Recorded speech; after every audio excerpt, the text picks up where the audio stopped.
saw you yesterday when I was FaceTiming with your dad for his birthday.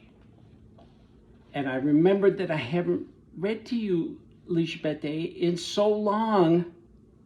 So I decided today we're going to pick up where we left off. They're in the house. Up there, this is their house. And Moomin Papa had made himself a bed. He was sleeping in the bed. He made it with driftwood. And so he's sleeping. And he dreamt that he was running up some stairs that never seemed to come to an end. The darkness surrounding him was full of the flapping of birds' wings, birds that escaped silently. The staircase creaked with every step he made and groaned loudly. He was in a terrible hurry. He had to get to the top to light the lamp before it was too late. Get to the top, up there to the top of the lighthouse, their house, up there. Here's Moomin Papa right here. But at the point in the story, he's up here, he's sleeping. It seemed desperately important that he should get the light to work. The stairs got narrower and narrower. Now he was conscious of the sound of iron under his paws. Iron under his paws. As he's climbing the stairs, he was up where the lamp was waiting for him in its round house of glass. The dream got slower as Moomin Papa groped around the walls looking for matches. Great pieces of curved, colored glass were in his way, reflecting the sea outside. The red glass made the waves as red as fire, and through the green glass, the sea suddenly turned emerald green, a sea that seemed cold and remote, as though it were miles away on the moon, or perhaps nowhere at all. There was no time to lose, but the more he hurried, the slower things seemed to become. He stumbled over the cylinders, those are long skinny bottles, of gas, which rolled away across the floor, more and more of them, like waves. Then the birds returned and beat their wings against the glass. Everything prevented him from lighting the lamp.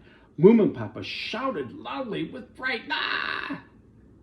The glass broke and fell around him in 1,000 shining splinters, and the sea rose high above the roof of the lighthouse, and he started to fall deeper and deeper. And he woke up in the middle of the floor with his blanket around his head. Moomin Mama was there. She says, "What's the matter?"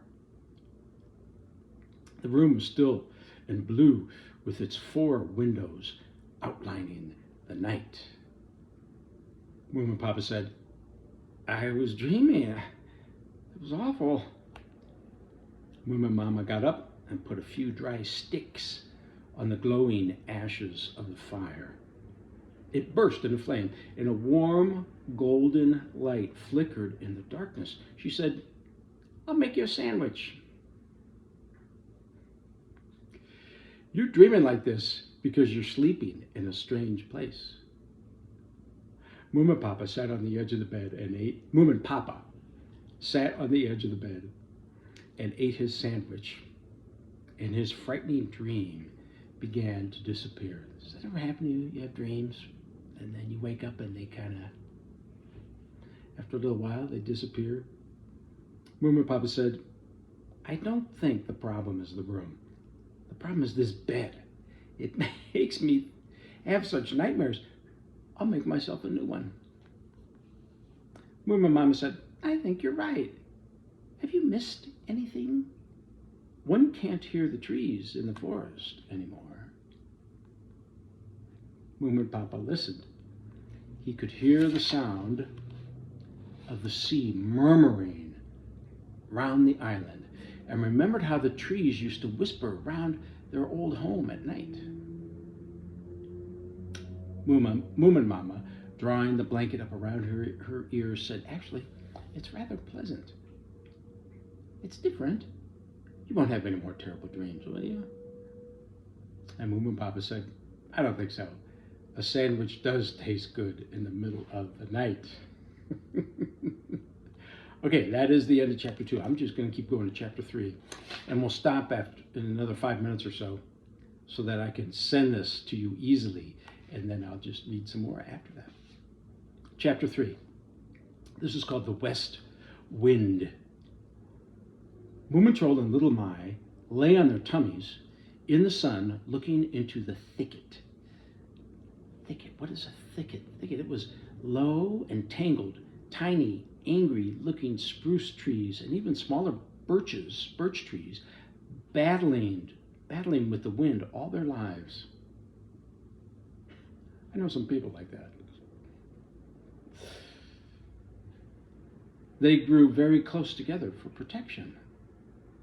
The top of the tree, they grew close together for protection. You know, that's like, say you're outside and you're among the tall buildings of New York City, and it's windy. And what do? You get close to your mom and dad for protection. The tops of the trees had stopped from the wind, protection from the wind. The tops of the trees had stopped growing, but the branches held on tight to the ground wherever they could reach it. And Little Mai, remember her? Moomin sister, Little Mai, full of admiration for the thicket, said, who would have thought they could be so ferocious? Hey, Aunt Ellie. Am I in the way? No, you could wave if you wanted. Moomin peeped under the thick mass of struggling trees, that were bent and twisted like snakes. On the ground, he could see a whole carpet of creeping brown spruce twigs and needles, and above them, cave-like holes of gaping darkness. And he said, look, there's a spruce tree holding a little birch tree in its arms as if to protect it. And Little Mai said, do you think so? I think she's strangling it. This is just the sort of forest where people get strangled. I shouldn't be surprised if there's somebody in there being strangled right now, like this. And she threw her arms around Moomin neck and began to squeeze him. And Moomin shook himself loose and screamed, stop! Do you really think there's someone in there? And Little Mai said with contempt, I mean, she's kind of angry at him, you take me too seriously, she said. And Moomin said, no, I don't. It's only that I can see someone sitting in there. It seems so real, but I never know if people are serious or just pulling my leg. Are you being serious? Is there someone really there? Little Mai laughed and got up. She said, don't be silly. So long, I'm off to the point to take a look at that odd old fisherman. He interests me. Okay? After Little Mai had gone, Moomin crept a little closer to the thicket. And he stared in, his heart beating fast. He could hear the waves breaking gently on the beach, and the sun was warm on his back.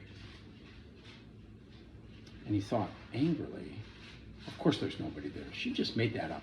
I know she's always making things up and getting me to believe them. Next time she does it, I'll say, don't be so silly. I'll say it in passing, of course. This thicket isn't dangerous, it's just kind of scary. Every single tree is bending backwards as though it wanted to pull itself up by the roots and run away. You can just see that. And still angry, Moomin crept right into the thicket. In fact, there's a picture of it right here. This is the thicket.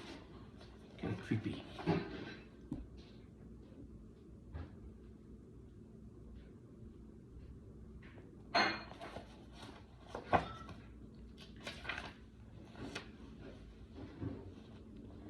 The sunshine disappeared and the air grew cold. The branches tore at his ears. and the twigs pricked him, and hollow bits of wood snapped under his paws. There was a smell of cellars, that's like a basement, and dead plants. And it was quiet, quite silent, and the noise of the sea could no longer be heard. Moomin thought he could hear someone breathing, and he felt himself choking with panic, shut in and being strangled by the trees. He wanted terribly to get out into the sunshine again, quickly, quickly, and then he thought, no, if I turn back now, I shall never dare go in again. Little Mai has frightened me, that's all. I shall say to her, oh, by the way, there's nothing in the thicket at all. I looked, you were bluffing. Moomin sneezed and crept a little farther, groping between the trees. Now and again, there was a crack, and a tree trunk fell to the ground, a soft velvet brown mass of decaying wood. The ground was like elastic and smooth as silk, and was covered with millions of dead needles. After he crept farther and farther in, the unpleasant shut-in feeling vanished. Kind of like a dream. In the morning, after a little while, he felt protected and hidden by the chilly darkness. He was a tiny little animal who was hiding and wanted to be left in peace. And suddenly he could hear the sea again and feel the warmth and dazzling brightness of the sun. He had come upon a glade, that's an open spot, in the middle of the thicket. It was a very small glade, about as big as 2 beds, placed side by side. Inside it was warm, and there were bees buzzing round the flowers. On all sides the thicket took guard. Above his head the birch trees waved to and fro, a thin green roof which the sun could look through. It was complete. Moomin had found perfection. Nobody had been here before him. It was all his own. He sat carefully down in the grass and shut his eyes. To have a really safe hiding place had always been one of his most serious ambitions. He had always been looking for one and had found quite a number in the past, but none of them had been as good as this one. It was both hidden and open. Only the birds could see him, the ground was warm, and he was protected on all sides. He sighed, and something then bit him right in the tail. Ouch! There were ants. Red ants. There were swarms of them in the grass. They were running in all directions. Another one bit him in the tail. Moomin withdrew slowly, his eyes red with disappointment. He was terribly offended. Naturally, they were living here before he had appeared on the scene. But if one lives in the ground, one doesn't just see anything of what's above the ground, and it has no idea of what birds or clouds look like, or for that matter, doesn't know anything about the things that are important to a Moomin, for example. There were many kinds of justice. Many kinds of justice. According to one kind, which was a little complicated perhaps, but absolutely fair, the glade belonged to him and not to the ants. He thought, but how can I get them to understand? They could just as easily live somewhere else, couldn't they? Just a little way off, only a few yards away. Is there no way of explaining to them? If the worst came to the worst, couldn't one just draw a boundary line and divide the glade? The ants were back again. They had located him and started to attack, and Moomin fled. He was fleeing from paradise in disgrace. But he was fully determined to return. The place had been waiting for him all his life, perhaps for several hundred years. It was his because he liked it more than anybody else did. If 1,000,000 ants all loved it, at the same time, they couldn't feel as strongly as he did, or so he believed. Okay, sweetheart, I'm going to stop here, and I'm going to send this over to you, and then I'm going to read some more.